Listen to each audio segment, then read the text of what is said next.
duhet t'i jepej kohë një faktori të ri të elitës politike të Kosovës, të udhëheqjes politike të Kosovës, sepse ishte rokadë shumë e madhe, rokada që ndodhi në Kosovë me faktorin politik.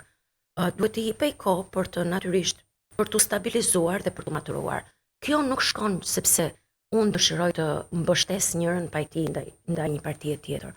Përkundrazi, unë kam ndryshime personalisht shumë të mëdha ideologjike nga Albin Kurti. Do me thënë, ne jemi ideologjikisht kundër në qëndrimet tona.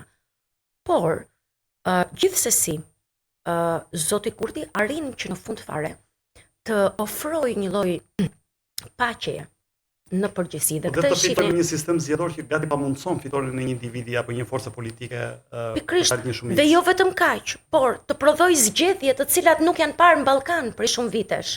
Është gjë tjetër ajo se çfarë doli, po edhe rasti prokurorisë Kosovës në zgjedhjet e fundit. Hyri prokuroria në fund fare dhe gjeti shkelje pafund të votave të kandidatëve. Po në Shqipëri nuk ka as prokurori për këtë. Ktu është bërë një black book që quhet libri i zi i zgjedhjeve, me gjithë masakrën zgjedhore që është bërë në Shqipëri dhe spaku akoma flen mbi të, mbi ato dosje, ndërsa në Kosovë ndërhyri menjëherë mbrëmje ditës prokuroria e Prizrenit. Për ato çfarë ndodhi dhe prokuroritë e tjera, e qarqeve të tjera. Dhe gjithsesi po çohësh vitrinën e Kosovës ditën e zgjedhjeve, nuk ka asnjë ndryshim nga Suedia, nuk po flas unë me vendet e mesdheut, flas Suedi, Norvegji. Megjithatë pa nivot ekonomike dhe financiare jo të vogël nga fondet e Bashkimit Evropian. Kosova ishte vendi që përfitoi më shumë fonde nga pjesa e ndarjes së fondeve të rritjes, dhe nga ana tjetër një pjesë e mirë e këtyre fondeve ishin fonde të parikthyer, pra që humbën në mënyrë definitive dhe një pjesë tjetër u vonuan. Por ishin edhe fonde, por keni parasysh që Kosova ka qenë me sanksione ka 2 vjet. Po masat janë miliarda, masat nuk ishin masat vogla.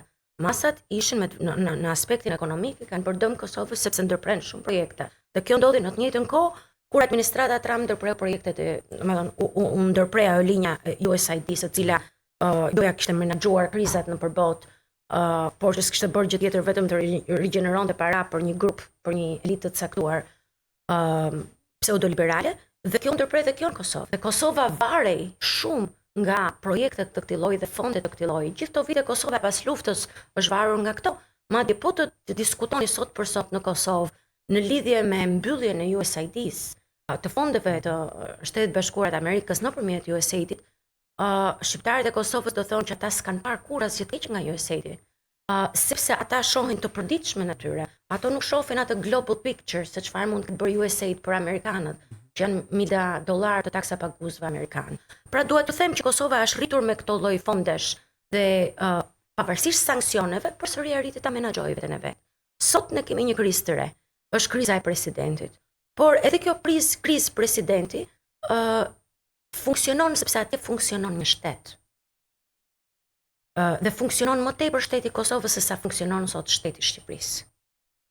Sepse në Kosovë është e vërtetë që ti mund të jesh sot një president.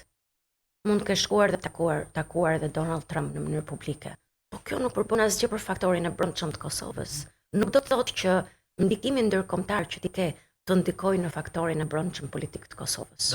Vim në Shqipëri, ju keni qenë zëvendësministre e jashtme në periudhën 2005-2013, gjatë viteve të Partisë Demokratike.